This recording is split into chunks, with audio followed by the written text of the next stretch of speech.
En primer lugar, muchísimas gracias por invitarme a participar de este evento y un poco vengo a contarles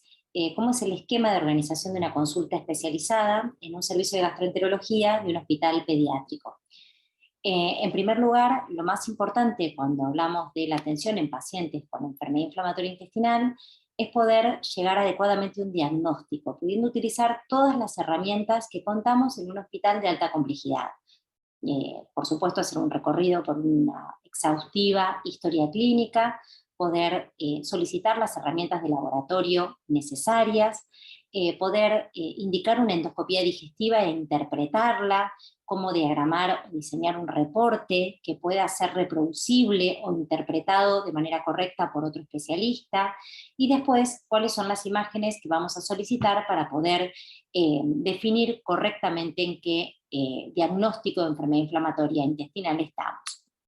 Con respecto a la historia clínica, estamos acostumbrados a partir de la generalidad. Nosotros sabemos que la diferencia entre colitis ulcerosa y enfermedad de Crohn en forma global es la superficie de extensión que ocupan. Sabemos que la enfermedad de Crohn puede afectar a cualquier sector del tubo digestivo, desde la boca hasta el ano. Sabemos que la colitis ulcerosa está más limitada a colon. Hablamos de una colitis ulcerosa cuando hablamos de la afectación más de la superficie mucosa. Sabemos que la enfermedad de Crohn es más extensa y es panmural. El patrón histológico de la colitis ulcerosa es la úlcera, el patrón histológico de oro de la enfermedad de Crohn es el granuloma, pero sabemos que esto es una generalidad, que cuando uno empieza a ahondar más profundamente en la enfermedad inflamatoria intestinal, sabemos que hay cosas que se superponen. Con respecto a la historia clínica, es importante saber que una enfermedad de Crohn va a tener un cuadro clínico más arrastrado,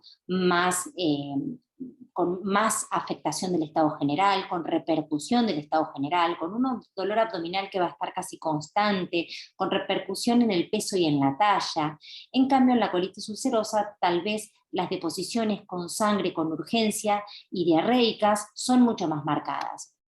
Con respecto al laboratorio, es importante saber que en un hemograma yo puedo encontrar una leucocitosis, una anemia crónica,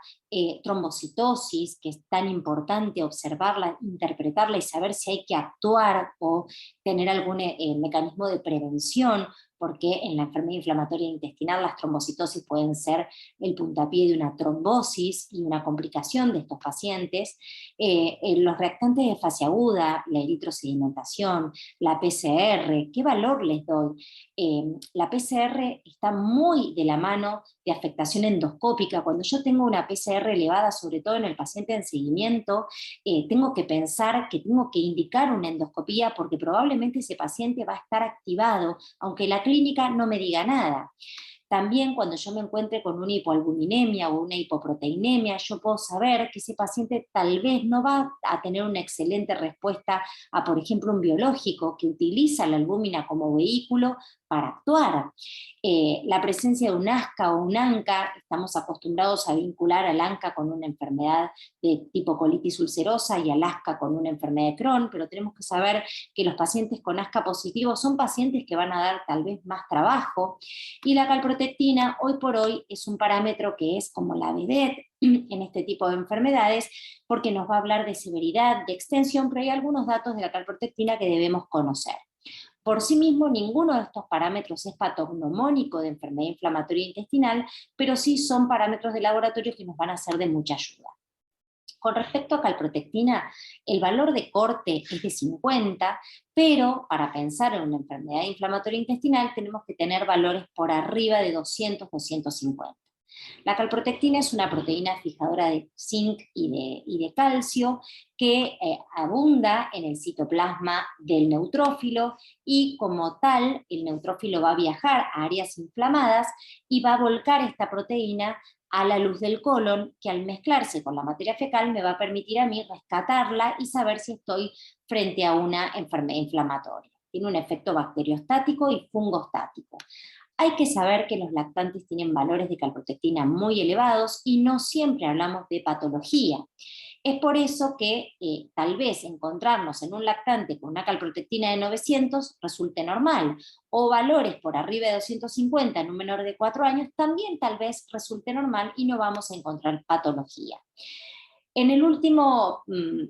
paper publicado en EFSAN, los expertos del grupo de Porto nos hablan de que no es importante tomar en algún momento preciso del día, puede ser de cualquier momento del día, que hay que tener cierto cuidado cuando los pacientes usan pañales, tal vez no es aconsejable, por los geles, sobre todo de los pañales, que después de una limpieza colónica para una colonoscopía no es el momento ideal para tomar una calprotectina, pero que sí no debemos demorar una endoscopía frente a un paciente con diarrea, con moco, con sangre, con una eritroacelerada, con una PCR elevada, a esperar el resultado de la calprotectina. Hay que avanzar en los estudios, y que calprotectina no solamente se usa para diagnóstico, sino para seguimiento. Una calprotectina que se eleva en un paciente tratado y que había entrado en remisión, nos da el puntapié para pensar en una recaída, o en el paciente que tenía una calprotectina alta y luego del tratamiento, a las 12 semanas yo veo que tiene una calprotectina por debajo de 250, un PUCAI por menor de 10, sabemos que ese paciente está en remisión. Entonces, bueno, es un marcador que me sirve tanto para diagnóstico como para seguimiento, y para valorar remisión y para valorar recaída. Tenemos que saber que existen diagnósticos diferenciales. Hay otras patologías que pueden tener una calprotectina elevada, como una giardiasis, una disentería, una alergia, una enfermedad celíaca, una enfermedad diverticular, la fibrosis quística, el dolor abdominal recurrente, pero claramente el valor que tiene una enfermedad inflamatoria intestinal hace que yo tenga que pedirlo y de rutina, y no en una enfermedad celíaca lo voy a pedir, y no lo voy a pedir de rutina en una alergia ni en ninguna otra de estas causas de dolor abdominal funcional crónico, fibrosis quística, etc.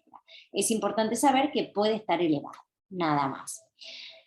La endoscopía. La endoscopía es otro método de diagnóstico importantísimo, donde claramente las guías nos dicen que tiene sus indicaciones, que tiene que estar hecha por un gastroenterólogo pediatra, que debe ser completa, la alta, la baja, que hay que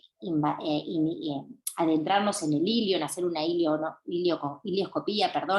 porque el valor que tiene es fundamental, que es importante mapear todo el colon independientemente de que yo no vea lesión, y por lo tanto es un estudio súper, súper importante.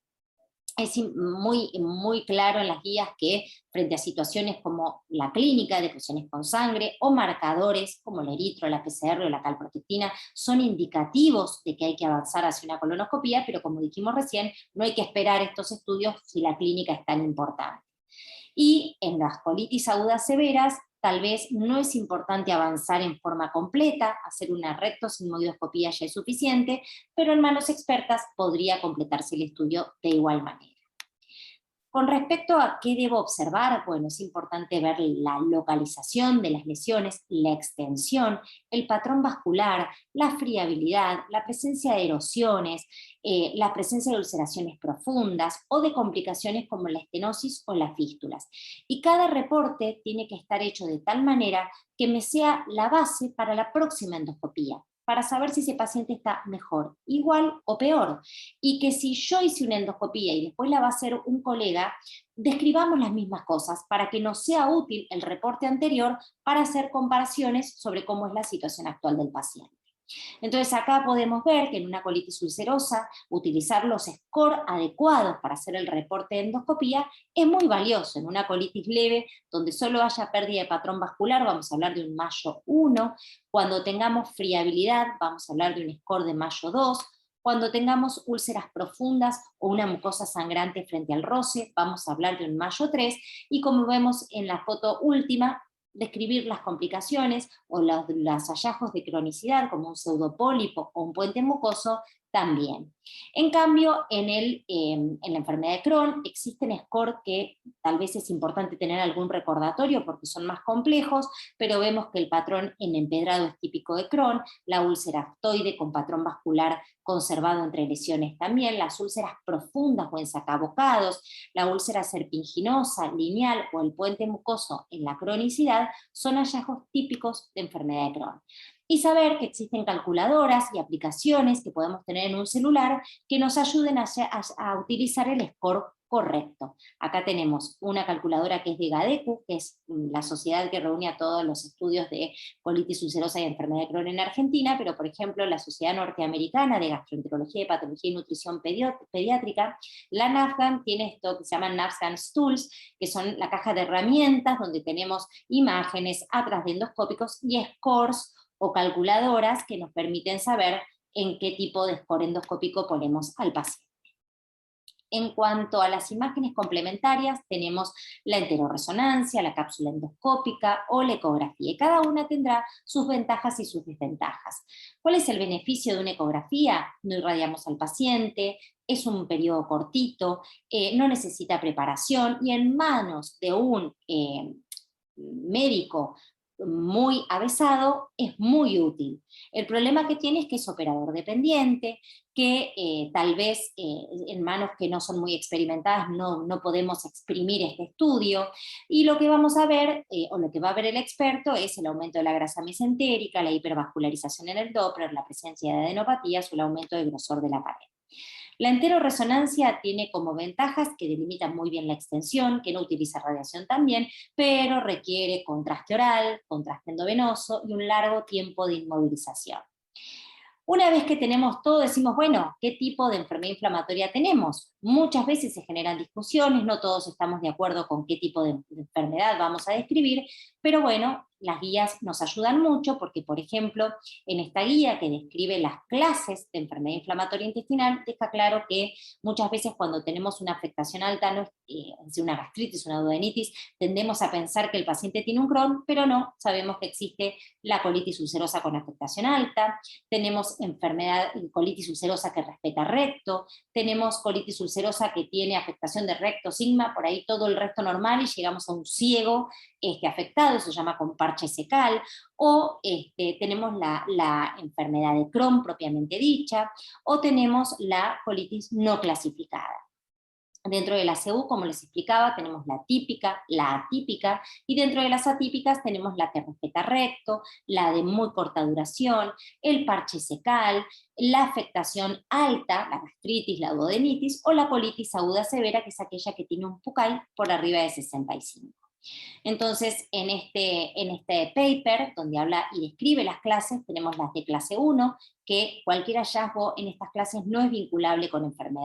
con colitis ulcerosa, en la clase 2, menos de un 5% son hallazgos que se esperan en una colitis ulcerosa, y los hallazgos de clase 3, menos de un 10% lo encuentro en una colitis ulcerosa. ¿Y qué hallazgos son de clase 1? Todos estos van a ser vinculables a Crohn. La presencia de un granuloma, una úlcera profunda, un empedrado, una estenosis, una fístula, un colgajo perianal, engrosamiento yeyunal o ileal por imágenes, y que no sean compatibles estos hallazgos con la ileitis por reflujo. La de clase 2, en menos del 10%, del 5%, yo lo voy a encontrar en una colitis, es, por ejemplo, zonas aisladas normales, macromicroscópicamente, preservación del recto, retraso de crecimiento, inflamación profunda, la presencia de aftas en esófago, duodeno o intestino delgado no explicable por otras causas. Realmente es mucho más vinculable a Crohn y mucho menos del 5% hallazgos de CU.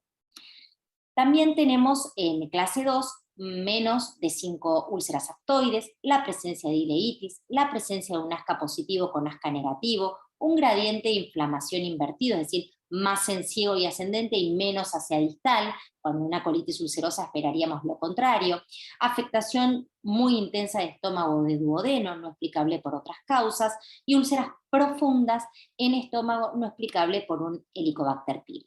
Clase 3, donde un 10% pueden hallarse en una colitis ulcerosa, duodenitis, colitis activa focal, menos de 5 aftas, diarrea no sanguinolenta o gastritis focal.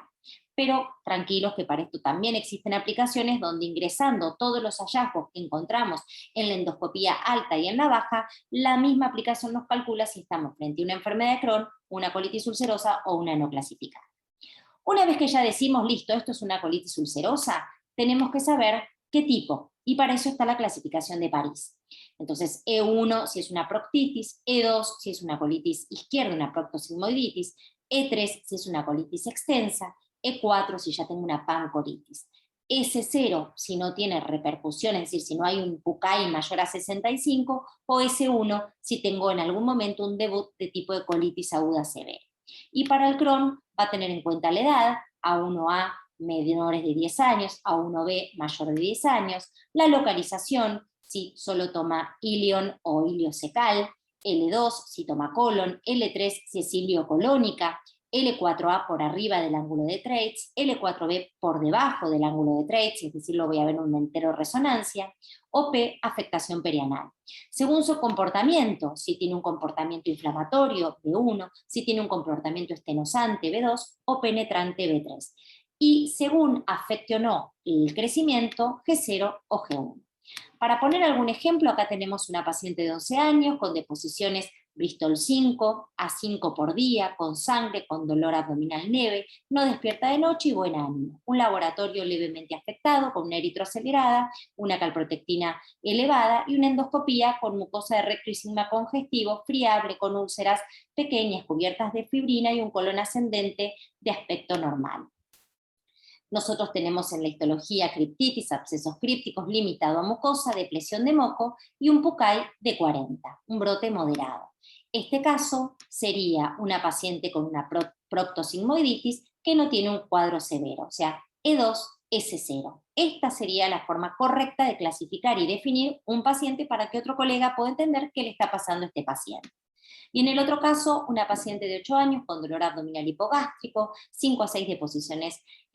deposiciones Bristol 5-6 a 3 por día, pálida, asténica, bajo peso, baja talla, con un laboratorio más afectado, con una anemia, un eritroacelerado, una PCR elevada, hipoalbuminemia y una calprotectina mayor a 1000. Una iliocolonoscopía donde vemos empedrado, puente mucoso, úlcera profunda y una inflamación en la histología que es profunda y que afecta todo el espesor de la pared. En este caso estamos con una paciente que, aunque no tenga un granuloma, claramente tiene una enfermedad de Crohn, como tiene menos de 10 años, es una A1A, según su localización es un Crohn de colon, L2, como tiene una afectación del aparato digestivo alto, es una L4A, tiene un comportamiento inflamatorio, es una B1, y tiene afectación del crecimiento, es una G1. Esta también es la nomenclatura correcta para hablar de la enfermedad de Crohn.